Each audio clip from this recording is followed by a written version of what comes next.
Salut, c'est Jonathan. Je voudrais te parler du contrôle aujourd'hui. Ce que tu contrôles pas te contrôle. Et je crois que la chose la plus difficile, en tout cas à mon sens, c'est de ne pas contrôler les choses. En fait, je pense que ça t'arrive aussi, tu veux maîtriser tes émotions et malheureusement tu les maîtrises pas. Ou alors tu essayes de contrôler tes pensées et malheureusement tu les contrôles pas. Du coup, eh bien ça exerce une pression sur toi qui peut même te démoraliser. La Bible dit dans le psaume chapitre 94 verset 19, lorsque des pensées s'agitent en foule au-dedans de moi, ce sont tes consolations qui me rendent la joie. Je crois que tu as déjà certainement entendu cette expression qui dit que tu peux pas empêcher un oiseau de tourner autour de ta tête, mais tu peux l'empêcher de faire son nid. Et je crois qu'on a tous vécu des périodes où malheureusement il y a des pensées négatives qui viennent, puis on les accueille, et du coup elles prennent de la place. Et après pour t'en défaire, c'est vraiment compliqué. La vérité que c'est un peu pareil dans tous les domaines. Chaque fois que tu laisses quelque chose commencer à prendre de l'ampleur alors que ça ne devrait pas, les choses que tu ne contrôles plus, c'est elles qui malheureusement commencent à te contrôler. Alors il y a peut-être quelque chose que tu ne contrôles plus aujourd'hui. Et t'en as marre, tu voudrais que ça change. Crois-moi, Dieu aussi, et il veut t'aider. Je vais te donner simplement quelques petits conseils.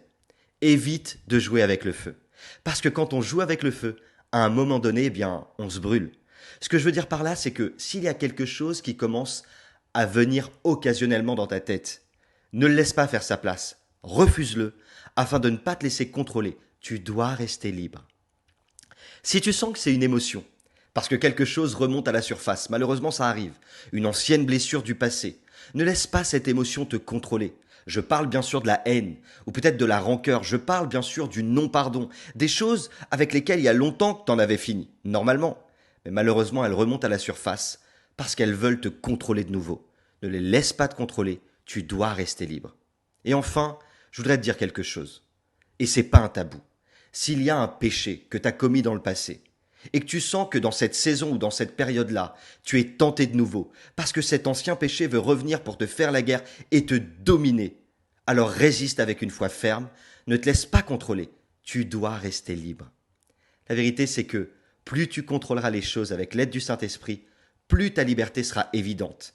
Si tu sens qu'il y a une tentation ou de la pression, réfugie-toi dans la prière, parce que tous les conseils du monde ne remplaceront jamais un moment avec Dieu dans l'intimité de sa présence, là où tout ce qui est miraculeux et surnaturel peut se produire. Alors ça ne veut pas dire que les conseils que je te donne sont pas importants.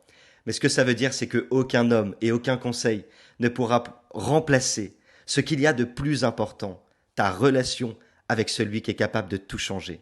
Sois béni et n'oublie pas, Dieu a mis son potentiel en toi.